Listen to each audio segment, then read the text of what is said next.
ආමිෂ දානයේ සම්බන්ධයෙන් සිත දියුණු වුණ කෙනාට තමයි හරියටම සිල් රකින්න පුළුවන් වෙන්නේ කියලා.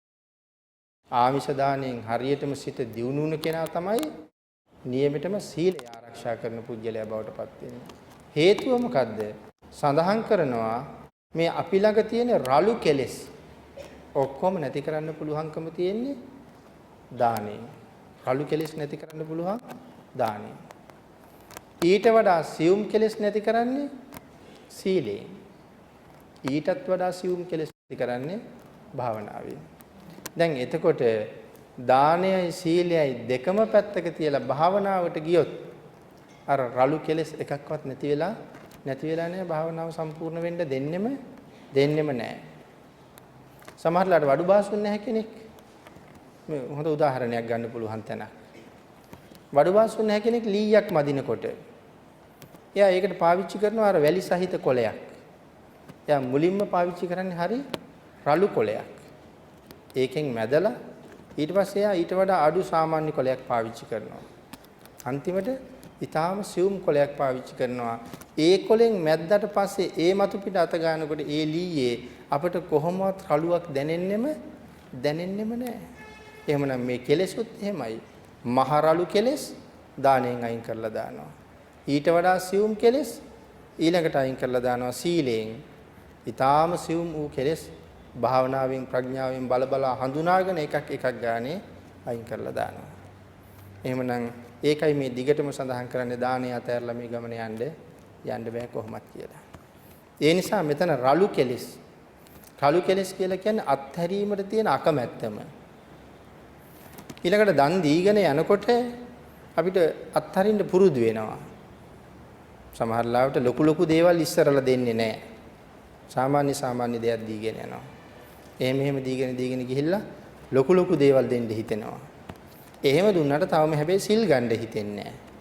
එහෙම දීගෙන යනකොට සිල් ගන්නත් හිතෙනවා. සෑහෙන කාලයක් දානයයි සීලයයි දැන් දෙකම කරගෙන යනකොට භාවනා කරන්නත් හිතෙනවා මේ අත්හැරීමේ ස්වභාවය. ඒකනේ මේ ශාස්ත්‍රයේ අනුපූර්ව ප්‍රතිපදාව. භාග්‍යතුන් වහන්සේට තිබුණනේ සිල් නැතුව දන් දුන්නාම ආනිසංස අඩුයි. ඒ හින්දා ඉස්සරලාම සිල් රැකලා පස්සේ දන් දෙන්න කියන්නේ. එහෙම දේශනා කරුවේ නෑ. දාන සීල භාවනා කියලාමයි දේශනා කරලා තියෙන්නේ. ඒ නිසා ඒකම ඊටාම වටිනවා කියලා සඳහන් කළා. ඊළඟට පැහැදිලි කරනවා පින්නතුනි මේ භාවනා කරලා විතරක් සියලුම කෙලෙස් අයින් කරන්න පුළුවන් කියලා කිසිම සූත්‍රයක සඳහන් කරන්නේ නැහැ කියලා. මේ පටිසම්භිදා මග්ගයෙන් සඳහන් කරන කරුණු. කෙනෙකුට නිවන් දකින්න ඕන නම් එයාට භාවනා කරුවට විතරක් කවදාවත්ම නිවන් දකින්න බෑ කියලයි මේ කියන්නේ. බුද්ධ දේශනාවේ කිසිම සූත්‍රයක භාවනාවෙන් විතරක් නිවන හම්බ වෙනවා කියලා දේශනා කරලා නැහැ. මොකද දැන් අපි දන්නවනේ භාවනාවෙන් අයින් කරන්නේ අතිශයින්ම සියුම් කෙලෙස් කියලා. ඒ සියුම් කෙලෙස් තමයි අපි එක තැනක වාඩි වෙලා ඉඳගෙන හිත සමාධිගත කරගෙන ඒකත්වයකටපත් කරගෙන මේ හොයාගෙන යන්නේ කෙලෙස්. හොයා කපනවා. කපා අයින් කරනවා. නමුත් එතකොට අරු රළු කෙලෙස් තියෙනවා නම් සියුම් කෙලෙස් කපන්න කොහොමවත් බෑ. ඒ නිසායි භාවනාවෙන් විතරක් මේ ගමන යන්න බෑ කියලා දේශනා කළේ. එහෙනම් දානයයි සීලයයි එතෙන්ට ඕනෙමයි. ඊළඟට සඳහන් කරනවා පින්නතුනි මේ සබ්බාසව සූත්‍රයේ කෙලෙස් කොටස් 7කට බෙදලා පෙන්නනවා. සබ්බාසව සූත්‍රයේ කෙලෙස් කොටස් 7කට බෙදලා පෙන්නනවා. භාවනාව පෙන්නලා තියෙන 7 වෙනි කොටස හැටියට. ඒ කියන්නේ තව කෙලෙස් ගොඩක් අයින් කරගෙන එන්න ඕනේ මෙතෙන්ට. 7 වෙනි කොටස තමයි භාවනාව. ඒ නිසා බුදුරජාණන් වහන්සේ පැහැදිලි කරන ආකාරයට නිවන් දකින්නේ මෙහෙමයි කියලා යම් තැනක දේශනා කළොත් නිර්වාණ අවබෝධය කරන්නේ මෙන්න මෙහෙමයි කියලා දේශනා කළොත් මුලින්ම දේශනා කරලා තියෙන්නේ දානය සම්පූර්ණ කළ යුතු බවයි.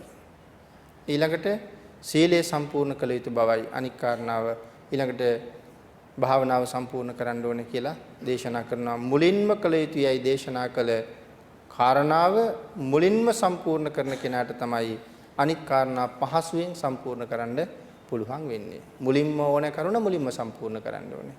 එතකොට අනික් කරුණු ටික පහසුවෙන් සම්පූර්ණ කරගෙන යන්න පුළුවන් වෙනවා. එහෙම නැති වුණොත් මැදට ගිහිල්ලා අමාරු වැටෙනවා කියලාම සඳහන් කරලා තියෙනවා. එහෙම නැති වුණොත් මැදට ගිහිල්ලා අමාරුවේ වැටෙනවා කියන කරුණම එතන සඳහන් කරලා තියෙනවා. ආයේ මුලට ඇවිල්ලා නැවත ඒ ටික සම්පූර්ණ කරගෙන ආයෙත් යන්න වෙනවා. ආයෙ මුලට එන්නම වෙනවා. කොයිතරම් අකමැති වුණත් මුලට නෑවිල්ලා ඒක සම්පූර්ණ කරන්න බැරුව යනවා. ඉන්න තැන සම්පූර්ණ කරන්න බෑ. මුලට ඇවිල්ලාම තමයි ඒ කරුණ සම්පූර්ණ කරන්න වෙන්නේ. ඒ නිසා මෙතන සඳහන් කරනවා දන් දීම හෙවත් අතහැරීමේ චේතනාව උපස්ථාන කිරීම සම්පූර්ණ කිරීම වශයෙන් විශේෂයෙන් පැමිණිලා සිතේ එකඟතාවයක් ඇති කර ගන්න කියලා.